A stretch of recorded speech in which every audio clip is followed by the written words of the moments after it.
different siya with the client kasi sa client you have the plus sign where you can just simply click that plus sign button and you'll be now uh, appearing yung project window natin to create. So from here, click this one, add project, and now you need to fill in all the necessary or required fields. So for example, the project ID.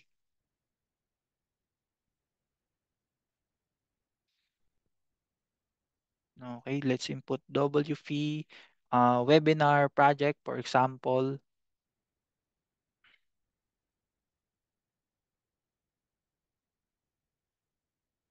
The description is optional, but you can apply some description for webinar purpose only. And you need to input what EPS you'll need to under this project, the OBS or the responsible manager, and the project start. So these five po, yung may mga red asterisk, are the required fields in creating a project. So if you notice, in the web application, the difference is we have here the advanced tab. No? On the advanced tab, I can select an existing project or a template to create my project. Okay. So from here, for example, and I want to use my templates. And for example, let's have this one.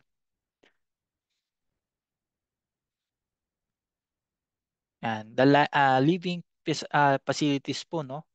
And then select. And from here, once you select a template, you have also again an option, no? What information or project data you want to copy from that template. No? So from this one, you can quickly create your project, including this information. If you want to include first the documents. Now let's remove that one kasi for each project we have a different project. If you want to apply this or copy the risk from the template, yan, just simply tick that checkbox, activity, notebooks, WBS milestone, the high level, and other project information you want to copy from that template. Yan, just leave it yung checkbox and simply click the create. Yan. So let's wait until this project is already successfully created.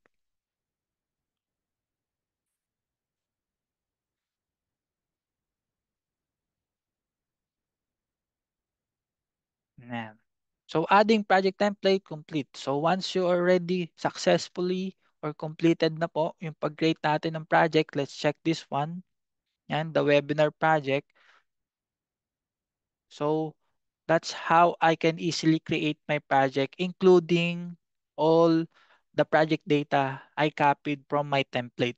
So from your organization, you can create multiple templates. For example, you're um, building or constructing high-rise infrastructure, IT projects, maintenance project, a road project po, no? So you can create all that template here, no? And you can easily use that template in creating your future project, no? So once I select this project, no, we'll be now navigating on our next page, which is the activity page of the project tab. So from this page, this is a centralized project management tool for all project activities and their most important details. So this include the WBS element. We have the activity. We also have the relationships here, resource assignment, and the status details. So the activity page can display schedule for a single project or group of project you can open. So tab navigation, inline editing, and streamline interface help you quickly update project activities. So same with your project page po sa mga client applications users natin.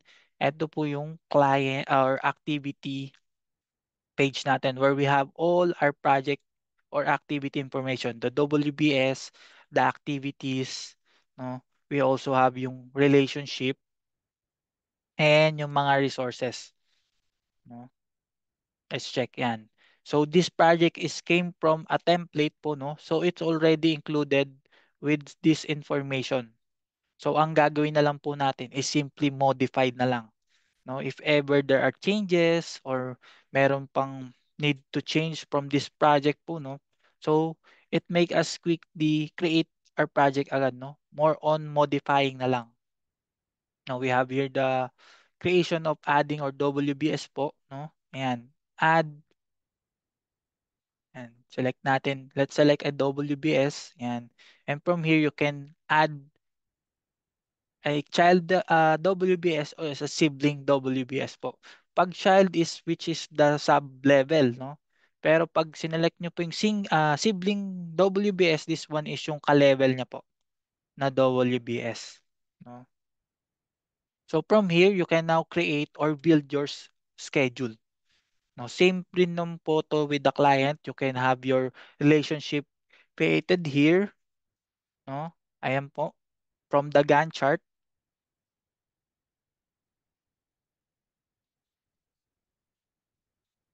From the Gantt chart, you can now build your relationship. For example, just simply a game. Again, same um, procedure lang po or instruction yan. Drag and drop lang for the next activity you want to link this activity. In adding resources, same din po. Just simply go on the assignment, click assign, and select what resources you want to assign. No? Okay, so from adding activities, you already see this one, add activities, yan, just simply that, click that one, or you just simply click your insert button sa keyboard po, no? Yan, para po immediately we can add an activity and input all information, the ID, the name, no? The start date, so if you want to apply start date, yes, possible din po siya here and other information for the codes, assign codes, discussion, documents, expenses, issues, notebooks, relationships, yan po. Yan, if you want to add or using the assignment tab natin, same din naman po yan with the client, just simply click the add. If you want to add predecessors, successors, no? Yan, yung mga relationship or links natin, the logic, status, if you want to add the progress of your schedule, no?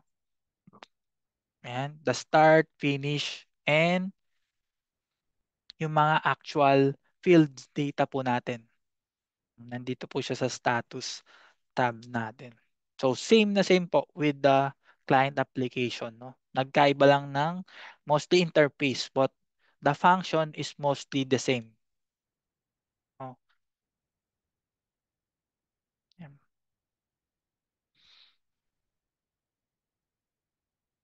And you also have here the network and the activity network view. And if you want to view it with the grid view only or with the Gantt chart, yan, you can also do that one po. No, you can also apply filtered here. Yan po, yung mga spotlight natin or progress spotlight. No.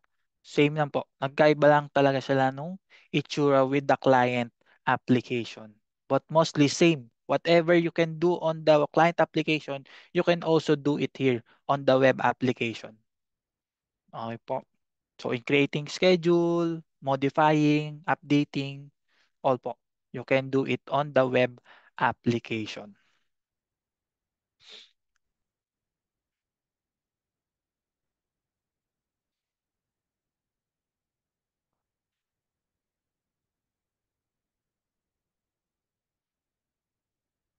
So that's the end of my presentation po, no? So thank you everyone for attending and listening again with our webinar.